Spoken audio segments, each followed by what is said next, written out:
सरफिरे आशिक ने beauty parlour के अंदर घुसकर की गई दुल्हन की हत्या का मामला रूह कंपा देने वाला है। एक लड़की जिसकी कुछ ही घंटों बाद शादी होने वाली थी, उसकी हत्या एक सरफिरे आशिक ने गोली मार देता है और फरार हो जाता है। ये कहानी है उत्तर प्रदेश के झांसी से।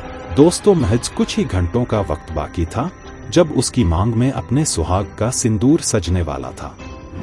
उसने बड़े प्यार से अपने हाथों में रची मेहंदी के बीच पिया का नाम लिखकर छिपाया था।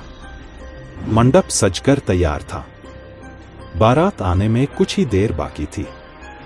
अपने होने वाले दुल्हन की खातिर सजने के लिए वो ब्यूटी पार्लर में आई थी, लेकिन उसे क्या पता था कि अगले कुछ ही पलों में उसकी ये सारी खुशियां तहस-नहस हो जाएंगी। एक तरफा प्यार में एक सरफिरे आशिक ने काजल की नई जिंदगी को शुरू होने से पहले ही खत्म कर दिया। महज 5 मिनटों के भीतर उसने उन सारे सपनों को चकनाचूर कर दिया जो काजल अपनी शादी के लिए सजाए बैठी थी।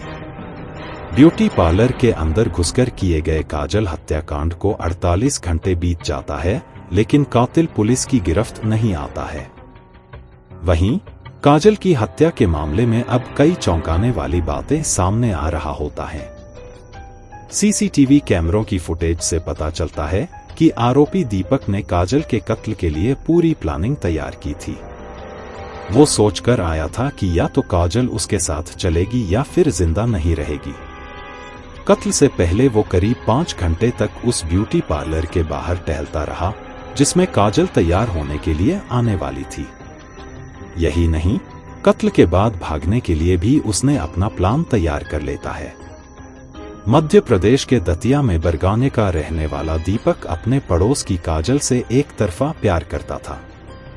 उसने काजल के घर वालों से शादी के लिए कहा, लेकिन ना तो काजल उससे शादी करने के लिए तैयार थी और ना ही परिजन इस रिश्ते के लिए राजी थे।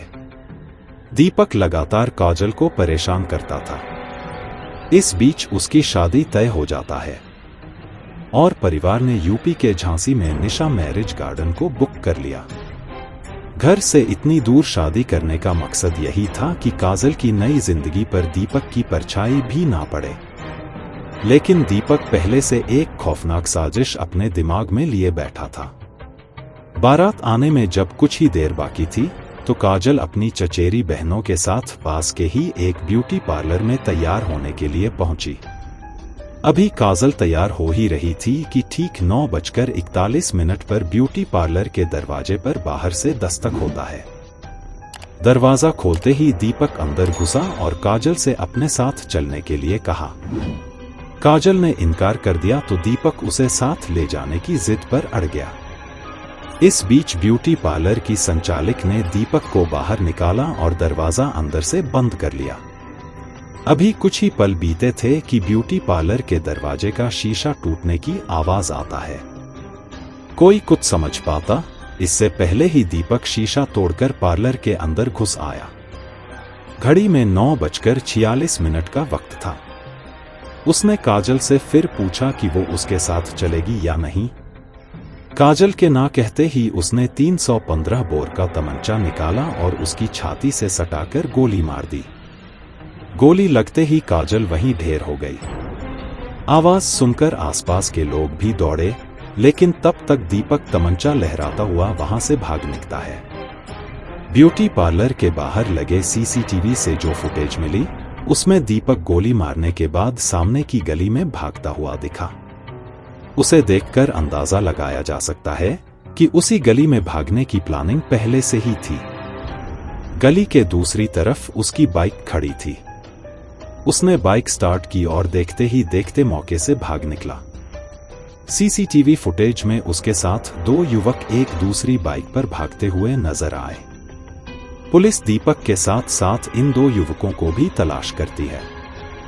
वहीं इस घटना के बाद से दीपक के परिजन भी अपने घर पर ताला लगाकर गायब हो जाते हैं। पुलिस ने उसके परिजनों के मोबाइल ट्राई किए, लेकिन सभी नंबर बंद आ रहा होता है। और एक दिन बाद पुलिस को जानकारी मिलता है कि दीपक ने एमपी के एक रेस्ट हाउस पर सुसाइड कर लिया है। दीपक ने लड़की को गोली मरने के बाद मेरे जीने का की मतलब जाकर अपने जीवन लीला ही समाप्त कर देता है। दोस्तों, इसे प्रेमी के बारे में क्या सोचते हैं? कमेंट करें, जरूर बताएं, और हमारे वीडियो पसंद आती है तो लाइक एंड सब्सक्राइब जरूर करें। जय हिंद।